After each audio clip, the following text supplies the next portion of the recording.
Channel engineering with Harry. मैं आपका दोस्त हैरी और आज देखेंगे एक मस्त इंटरेस्टिंग टॉपिक जो कि बीडीए का।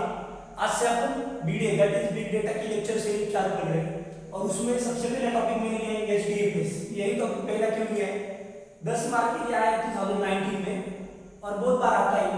और मेन मतलब पूरा बिग डेटा जो है ना ये सब्जेक्ट, इसमें एचडीएफएस हडूप और एचडीएफएस का स्ट्रक्चर ये बहुत इंपॉर्टेंट है। तो थोड़ी थोड़ी चीजें को समझ लो। स्टार्ट करते हैं। सबसे पहले आप लोग ये समझ लो कि हडूप है क्या।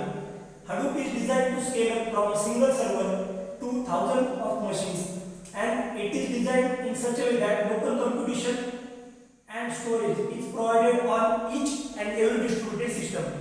ये तो इंग्लिश में बहुत कुछ बोल दिया मैंने, अभी देखते हैं होता कैसे। तो चलो सपोज ना ये एक पूरा स्टोरेज है,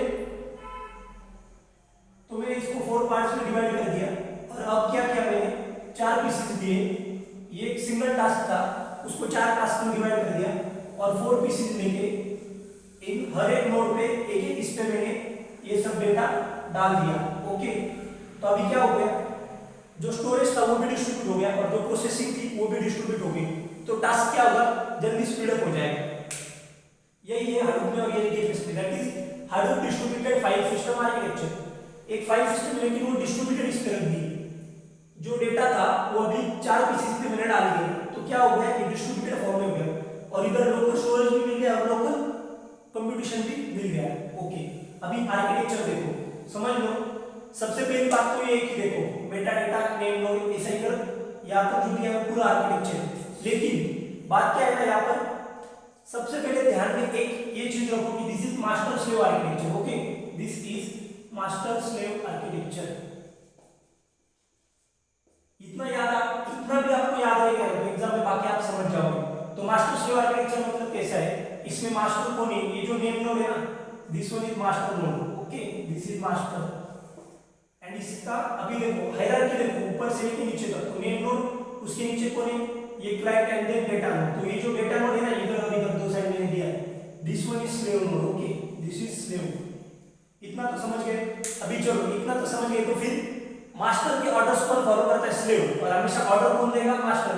तो इसके कारण अपन एक पॉइंट ये भी ऐड कर सकते हैं कि नेम नोड हमेशा किसके ऑर्डर्स फॉलो करेगा, सॉरी डेटा नोड हमेशा नेम नोड के ऑर्डर्स फॉलो करेगा क्योंकि वो स्लेव नोड है। ओके, चलो अभी इसमें 3 एलिमेंट्स है, उसमें से फर्स्ट है name node, second one is data node and third is block. तो सबसे पहले ये जो नेम नोड है ना, उसका वर्किंग देखते हैं वो होता क्या है। Name node its function is renaming, closing and opening files and directories. तो देखो इसका फंक्शन क्या है, किसी भी फाइल को रीनेम कर सकते हैं, फाइल ओपन कर सकते हैं, क्लोज कर सकते हैं। और कोई क्लाइंट है, सपोज ये क्लाइंट है, तो इसको नेम नोड को एक्सेस देना या नहीं, मतलब ये क्लाइंट किसी फाइल को एक्सेस कर सकता है या नहीं, फाइल कैन बी एक्सेस्ड और नॉट, ये कौन डिसाइड कर सकता है, ये मास्टर नोड जो कि नेम नोड है। दूसरी चीज आपको ये याद रखनी है कि अभी जैसे मैंने ये बोला था, तो ये पूरा क्लस्टर हो गया ना, तो ये हर एक क्लस्टर में नेम नोड एक ही होगा।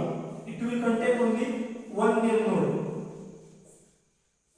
अगर एचडीएफएस का कोई क्लस्टर है तो उस पूरे क्लस्टर में एक ही नेम नोड होगा, लेकिन डेटा नोड कितने भी हो सकते हैं, उस पर कोई लिमिट नहीं है, लेकिन नेम नोड हर एक क्लस्टर में एक ही होगा। ओके, अभी देखो तो नेम नोड की बात ये हुई कि रीनेम कर सकते, क्लोज कर सकते, ओपनिंग। सेकंड थिंग इज यहाँ पर 2 चीजें, name node contains edit log and FS image. तो ये जो एडिट लॉग है ना, इसके लिए ट्रांजैक्शन हिस्ट्री, मतलब क्या है ना, अगर किसी भी ट्रांजैक्शन में कंटीन्यूअसली अपडेशन हो रहे हैं, मतलब देखो रीड राइट सब जो भी ऑपरेशंस हो रहे हैं, ट्रांजैक्शन में जैसे ही कोई एडिटेशन होता है तो वो एडिट लॉग में सेव हो जाएगा, मतलब नेचुरली नेम नोड में वो स्टोर हो जाएगा।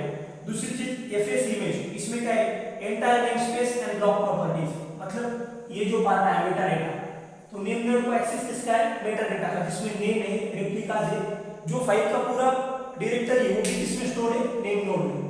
Okay, next thing is second element को नेम नोड के बाद डेटा नोड। तो डेटा नोड के पास क्या क्या एक्सेस है, देखो block creation, deletion and replication. हाँ, अभी ना ध्यान में रखने वाली चीज कौन सी है, ये याद रखो, नेम नोड जो है वो हमेशा फाइल की बात करेगा। Name node will talk about, देखो मैं इधर बोल देता हूं, ये name node will always talk about the file and ये जो डेटा नोड है that will always talk about the block.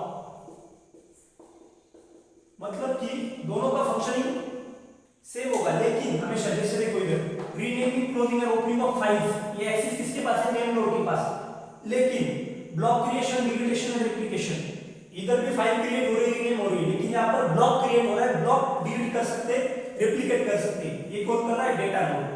सो जैसे डेटा नोड बोला था आप लोगों को क्या आना चाहिए, ब्लॉक, और नेम नोड बोला था आपको क्या आना चाहिए, file. And it sends heartbeat message. हाँ, दूसरा एक पॉइंट क्या है, ये जो डेटा नोड है ना, तो ये क्या करता है, सपोज ये क्या करता है, कंटिन्यूअसली आपके नेम नोड को एक मैसेज भेजता रहेगा, हार्टबीट भेजते, तो उससे क्या पता चलता है कि ये मास्टर नोड को पता चलता है कि स्लेव नोड अभी भी जिंदा है, वो नेटवर्क में है, काम कर रहा है। इसके लिए हार्टबीट मतलब क्या है, मैसेज सेंड कर रहा है कंटिन्यूअसली। एंड थर्ड है ब्लॉक। तो ब्लॉक जो होता है ना, इसमें ये देखो कहां पर ब्लॉक दिया है, ये ब्लॉक ऑपरेशन। तो ब्लॉक मतलब 64 MB उसकी डिफॉल्ट साइज है। और दूसरी चीज है minimum amount of data HDFS can read और राइट, उसी को अपन बोलते हैं ब्लॉक। तो कैसे, अभी देखो समझाता हूं। चलो यहाँ पर मेरे नोड के पास एक फाइल थी, तो सपोज ये मेरी पूरी फाइल है। इस फाइल को अगर मैं छोटे छोटे सेगमेंट्स में डिवाइड करूं, कितने सेगमेंट्स हो गए देखो, ये जो पूरी फाइल थी इसमें 1 2 3 4 5 एंड 6, ये 6 सेगमेंट्स हो गए। तो इसी सेगमेंट्स को अपन बोलते हैं block. So this will be block 1, this will be block 2 and this is block 6। Okay, ये हो गया ब्लॉक 6। तो ब्लॉक मतलब कौन है, minimum amount of data HDFS can read और राइट। पूरे फाइल को मैंने छोटे छोटे सेगमेंट्स में डिवाइड कर दिया, वही हो जाएंगे मेरे ब्लॉक। सो पूरे एचडीएफएस के आर्किटेक्चर में सबसे स्मॉलेस्ट अगर कुछ है तो क्या है, ब्लॉक, और उसको लार्ज करके फाइल में क्या करेक्ट हो रहा है, फाइल के तौर पर। तो मतलब ब्लॉक एंड फाइल, ये दो चीजें। और फंक्शन का आपको समझ गया ना, डेटा नोड का जब भी बोलूं तो याद क्या रखना है, ब्लॉक, और जब भी आप लोग मेन नोड याद करोगे तो क्या याद आना चाहिए आपको, फाइल। फाइल अगर रीनेम करनी, क्लोज करनी, ओपन करनी, वो सब किसके पास है, मेन नोड के पास। ऐसा पूरा उसका वर्किंग है, बस इतनी चीजें याद रखो। एंड हाँ, दूसरा चीज यहाँ पर ये कि देखो ये रीड ऑपरेशन, डेटा नोड और एप्लीकेशन तीनों मिलाकर रैक 1 हो रहा है इधर, ठीक है। मतलब रीड एंड राइट दोनों ऐसे जो क्लाइंट के वो नेम नोड के पास जा रहा है। सो जैसे कि मैंने बोला भाई, याद रखो हमेशा ये जो स्लेव नोड है वो काम किस पे करेगा, मास्टर नोड के। अगर मास्टर नोड कोई कमांड देगा तब भी स्लेव नोड एक्ट करेगा। Okay, thank you, please like share and subscribe our YouTube channel. और कुछ भी डाउट हो you guys can comment. Thank you.